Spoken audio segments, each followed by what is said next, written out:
Assalamualaikum warahmatullahi wabarakatuh. Kita akan masuk ke materi selanjutnya. Pertemuan ini kita akan menggunakan media SPSS. Jadi kita akan menggunakan media SPSS untuk melakukan uji asumsi atau biasanya dikenal dengan uji prasyarat. Itu untuk data-data yang akan kita compare. Nah, sebelumnya akan saya jelaskan terdahulu apa itu komparasi. Jadi proses komparasi itu kita membandingkan dua data. Ada beberapa metode yang sudah diajarkan dalam komparasi. Yang pertama sudah diajarkan uji T. Uji T kemarin sudah dijelaskan di statistika dasar dan sempat saya singgung di awal-awal itu. Nah, uji T itu namanya uji komparasi parametrik. Jadi untuk data yang parameter yang artinya bisa diukur, sebagai contoh itu ada uji T, uji F, uji ANOVA, maka data-data ini harus diuji terlebih dahulu. Bisa nggak rumus itu digunakan? Karena tidak semua data itu bisa diukur ya. Jadi tidak semua data prinsipnya itu bisa diukur, tapi harus kita uji dulu. Untuk ya kasarannya itu sebelum menggunakan rumus yang ini, uji T, uji F, uji ANOVA, itu datanya itu layak enggak digunakan. Prinsipnya seperti itu. Nah, bagaimana nanti kalau tidak layak Pak? Maka teknik ini tidak bisa digunakan. Nama datanya itu bukan lagi data parametrik, tetapi namanya adalah data non parametrik. Mungkin gambarannya seperti itu. Nah, selanjutnya seperti ini. Nanti uji komparasi atau kita itu membandingkan dua data, itu ada dua syarat. Kalau kita mau membandingkan dua data ya, yang pertama syaratnya itu datanya harus berupa data yang normal. Ya kayak kita data kual itu loh. Kalau kita mau wawancara, idealnya itu kita harus wawancara orang yang normal. Bagaimana Pak kalau orangnya nggak normal? Kalau data kual ya, maka harus ada teknik tersendiri. Nah, nama teknik sendiri itu kalau di statistik biasanya namanya non parametrik. Jadi kalau ini tinggal wawancara, itu namanya parameter, atau parametrik. Nah, syaratnya itu kalau kita membandingkan, jadi ada dua data yang berbeda atau independen, itu syaratnya ada dua. Yang pertama harus normal datanya, yang kedua itu harus homogen. Homogen artinya yang dibandingkan itu harus kualitasnya atau bobotnya harus hampir sama. Nah, kita kaji dulu sebelum masuk ke materi ya. Apa itu data yang normal? Data yang normal tuh idealnya data tersebut itu berkumpul di nilai rata-rata. Ya, andaikan yang misal contoh ya di kelas ya. Di kelas itu nilai siswa rata-rata 75. Ya, standarnya itu kebanyakan sih nilainya itu ada di antara 75. Kalaupun ada yang nilainya 100 ya kecil sedikit, sebagian kecil lah. Kalau yang dapatnya itu 50 juga ya sedikit lah. Jadi nggak terlalu banyak. Ya paling banyak ya harusnya berkumpul di nilai 75. Maka data ini yang namanya data normal. Memang ada Pak data yang nggak normal, ada. Contohnya ya seperti ini. Data normal kan yang tengah ini. Jadi rata-rata berkumpul di tengah. Kadang ada yang datanya nggak normal kayak gini. Misal harusnya nilainya 75 rata-ratanya. Jadi rata-ratanya harusnya 75. Tetapi ini bergeser ke sebelah kanan. Loh, kok rata-ratanya 80? Nah, artinya nilainya harusnya 75, tetapi kok ternyata kebanyakan kok nilainya 80. Ini biasanya atau dinamakan condong ke kiri. Artinya itu ada beberapa siswa yang nilainya itu kurang baik. Nah, jadi dia salah satu mengakibatkan tidak normal itu karena harusnya itu nilainya 75, tapi kok datanya kok bergeser ke 80. Ternyata itu ada beberapa siswa yang nilainya terlalu jelek, sehingga data ini nggak layak digunakan untuk penelitian karena ada yang kasarannya terjadi kesenjangan sosial. Jadi kesenjangan sosial, ada yang di kelas itu ada yang pintar banget, ada yang kurang pintar banget. Nah, kadang datanya juga seperti ini. Nilai rata-ratanya kok harusnya kan 75. Nah, tapi kok ternyata itu kok rata-ratanya kok nggak 75, tapi rata-ratanya data-data orang-orangnya itu berkumpul ke 70. Jadi rata-ratanya bergeser ke sebelah kanan. Ini karena ada beberapa anak, misalkan ada 10 anak, 5 anak yang dia itu sangat pintar sekali. Jadi di kelas itu anaknya nggak normal. Nggak normal itu karena ada beberapa orang yang terlalu pandai, ada beberapa orang yang terlalu pintar di dalam kelas. Jadi di dalam kelas itu kalau Kalau datanya nggak normal ya mungkin ada pencilan-pencilan lah bahasanya, yang mengakibatkan data itu berlaku nggak normal. Nah, solusinya gimana? Solusinya kalau kita terpaksa harus memakai data itu ya pakai non parametrik, atau kalau mau ngakali aja nggak usah pakai non parametrik, mungkin ada beberapa itu yang dia menggunakan samplingnya itu yang menggunakan itu memilih sampelnya. Jadi mungkin ada beberapa siswa itu yang tidak dijadikan sampel karena siswa tersebut mengakibatkan kelasnya nggak normal. Itu beberapa strategi yang biasanya dilakukan oleh peneliti. Nah, sekarang data nanti juga adalah data yang homogen. Tahu homo kan? Homo itu sejenis ya. Ya ibaratnya itu dua data itu homogen. Ya intinya itu data itu harus homogen, artinya kualitasnya hampir sama. Contohnya Pak, contoh zaman saya itu ada kelas yang unggulan, ada yang non unggulan. Itu mengakibatkan terjadinya data yang nggak homogen. Misal saya mau pakai uji coba ya, metodenya STAD. Saya mau membandingkan yang pakai STAD dengan yang tidak membandingkan data menggunakan STAD. Kemudian saya membandingkan yaitu di kelas yang unggulan, anaknya pinter-pinter dan pilihan. Yang satu non unggulan, tapi non unggulannya nggak biasa ini. Non unggulannya sangat jelek sekali. Nah, artinya terjadi data ini, makanya data ini dikatakan data nggak homogen karena anak kualitasnya aja nggak sama. Misal kita pakai STAD di sini, ya nanti nilainya bisa jadi ya bagus yang unggulan.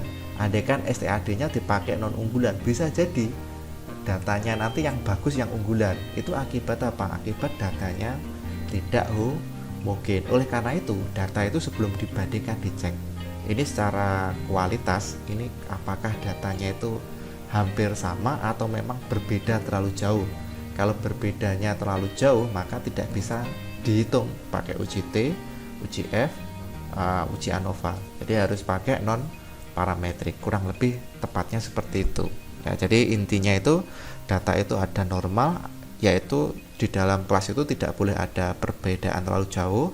Kalau data yang mau dibandingkan, dua data yang mau dibandingkan, misalkan kelas eksperimen dan kelas kontrol, kelas eksperimen kontrol itu kualitasnya hampir sama atau dikatakan homogen. Nah, terapannya bagaimana Pak? Terapannya seperti ini. Misal saya punya data, saya susun kayak gini. Jadi datanya saya susun mendatar. Ini seperti yang materi yang sebelumnya. Kemudian datanya saya susun ke bawah. Nah, ya ini juga seperti yang sesi yang berikut yang sebelumnya ya. Jadi dengan 1 itu untuk model A, 2 itu untuk model B, dan ini kategori 3 itu untuk model C. Jadi ini saya susun ke bawah, yang ini saya susun mendatar. Bagaimana kita mengecek apakah data itu normal atau tidak? Nah, untuk mengecek normalnya, data itu disusun dengan cara mendatar seperti ini. Jadi datanya kita susun mendatar.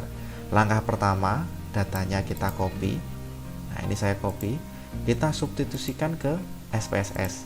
Letaknya ke sini. Nah, kita paste. Di sini kita paste ya. Nah, caranya kayak gini.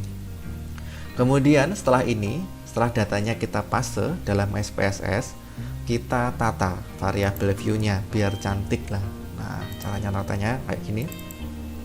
Name-nya kita ganti, ini kita ganti dengan tulisan model. Oh, nggak boleh spasi ya, model A tanpa spasi kalau name. Nah, ini sih kita ganti dengan model B.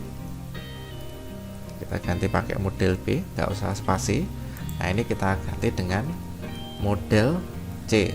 C-nya saya pakai huruf kapital. Baru labelnya ini baru boleh spasi. Saya tulis di sini. Ini baru boleh spasi ini. Model A. Sama seperti ini. Biasanya saya cuma nata name sama label aja kalau datanya mendatar. Nah, kalau sampean ya suka-suka mau ditata yang bagaimana. Nah, label ini sengaja saya isi biar nanti tampilan di analisisnya itu biar bagus. Nah, ini saya model C yang terakhir ya, model C. Jadi yang saya tata ini adalah di name sama di label. Saya kembalikan ke data view, letaknya di pojok kiri bawah. Nah, itu jadinya jadi akan berbentuk seperti ini. Nah, langkah-langkahnya untuk menganalisis ini untuk menganalisis uji normalitas itu langkah-langkahnya yang pertama kita akan menguji apakah model A normal, model B normal, model C normal. Langkahnya sebagai berikut. Pertama, klik analyze. Terus kemudian setelah diklik analyze, di sini ada descriptive statistik. Nah, kemudian dari descriptive statistik itu kita pilih yaitu explore. Di sini ada explore. Kita klik explore-nya. Nah, ketiga data ini merupakan data yang independen lah, dependent di sini. Nah, kita upload semuanya di sini, model A, model B, model C. Nah, kalau sudah kita upload seperti ini, kita pilih plot. Nah, di sini ada normality plots with test. Kita pilih yang ini. Normality plot with test itu kita centang. Nah, kalau sudah kita klik continue, terus kemudian klik OK. Nah, nanti oleh SPSS akan dilihat sekian data ini kan di situ interpretasinya banyak kan, sampai bawah-bawah ini. Ya, tidak semuanya kita pakai. Yang kita pakai itu adalah yang di sini. Ini kita pakai di sini, kita cari nih test for normality. Jadi bentuknya tabelnya kayak gini. Nah, di SPSS ini ada dua metode, ada yang Kolmogorov-Smirnov, ada yang Shapirovic. Nah, kapan menggunakan Kolmogorov-Smirnov? Biasanya kalau datanya besar itu lebih dari 50, pakai aja Kolmogorov-Smirnov. Kapan pakai Shapirovic? Kalau datanya kecil atau sedikit. Kalau datanya kecil atau sedikit, dia biasanya menggunakan Shapirovic. Nah, biasanya loh ya. Jadi yang kecil Shapirovic, yang besar menggunakan Kolmogorov-Smirnov. Nah, bagaimana kita dari tabel ini kita mengetahui apakah data ini normal atau tidak? Nah, cara menarik kesimpulannya sebagai berikut. Kalau nilai signifikannya lebih dari 0,05, maka data tersebut berdistribusi normal. Jadi kita cek lagi di sebelah sini. Oh, kalau begitu model A menurut Kolmogorov-Smirnov, karena nilainya di sini 0,17, data ini dikatakan data yang nggak normal, karena 0,17 itu kurang dari 0,05. Berarti yang normal itu apa? Model B, kemudian model C. 0,07 kan lebih dari 0,05. Tetapi menurut Shapirovic itu data ini dikatakan data normal, yang model A, model B, dan model C. Dilihat dari nilai signifikansinya ini. Metode Kolmogorov-Smirnov ini juga hampir sama dengan Lilliefors. Jadi yang Kolmogorov-Smirnov itu dan Lilliefors itu hampir sama rumusnya. Nah, yang beda itu adalah cara melihatnya. Jadi cara melihat nilai signifikansinya aja yang beda. Nah, mungkin seperti itu bisa dipahami. Jadi saya ulangi lagi, langkah-langkah untuk mengecek apakah data itu normal atau tidaknya itu dengan cara klik analyze, kemudian kita pilih descriptive statistik, pilih yang explore, semua data dimasukkan ke dalam dependent list, kita klik plot, kita centang normality test, kita klik continue, kemudian kita klik OK. Nah, nanti akan muncul datanya ini. Dari sekian banyak ini, cari yang bunyi tabelnya itu test of normality. Terus perhatikan nilai signifikansinya. Kalau nilai signifikansinya lebih dari 0,05, berarti data tersebut merupakan data normal. Jadi dari sini saya menggunakan Shapirovic karena data contoh saya itu kurang dari 50. Nah, baik. Berikutnya, bagaimana kita menguji data itu apakah data yang mau dibandingkan itu homogen atau tidak. Nah, cara ujinya sebagai berikut. Nah, caranya, langkahnya, data ini tidak kita susun secara mendatar, tapi kita susun secara ke bawah, yaitu ini, dengan cara nilainya, kemudian kita beri kodenya. Nah, ini kan sudah saya jelaskan di awal-awal dulu ya. Kalau lupa, lihat video yang sebelumnya tentang SPSS ini. Nah, caranya itu kita copy data yang kita susun ke bawah tadi, kita paste ke SPSS. Nah, saya taruh di sebelah sini aja, saya paste, sehingga datanya akan muncul seperti ini. Nah, selanjutnya setelah data ini disusun seperti ini, kita tata nama variabelnya. Kita tata nama variabelnya itu Yang pertama itu saya tulis nilai siswa ya, nilai aja, nilai. Yang variabel 0,05 saya ganti kelas. Nah, ini labelnya kita isi. Nilai siswa, kemudian yang bawah itu adalah modelnya ya, model pembelajaran lah, saya singkat aja, model pembelajaran. Nah, khusus model pembelajaran karena dia itu berisi kode-kode, 1 model A, 2 model B, 3 model C, maka di value ini sampingnya itu kan ada value. Nah, kita harus isi dulu titik 3 ini, kita identifikasi. 1 itu kita tulis di sini model A. Nah, jangan lupa itu harus diisi, kita pilih add. Kemudian tadi yang 2 itu labelnya kita ganti jadi model B. Nah, ini harus diisi dulu, add. Kemudian yang berikutnya, yang kalau nilai 3 itu kita isi dengan cara ini, model C. Kita tulis di sini C dan seterusnya. Nah, kebetulan ada 3 kelas saja, kita klik OK. Nah, secara prinsip ini sudah cukup lah. Jadi datanya kita kembalikan lagi ke data view. Nah, jadi sudah tampak ya seperti ini. Saya jelaskan dulu. Nah, secara prinsip itu kita akan membandingkan apakah model A, model B, model C itu kualitasnya hampir sama atau berbeda terlalu jauh. Kalau bedanya itu terlalu jauh, nggak bisa pakai uji T, uji F, uji ANOVA, nggak layak.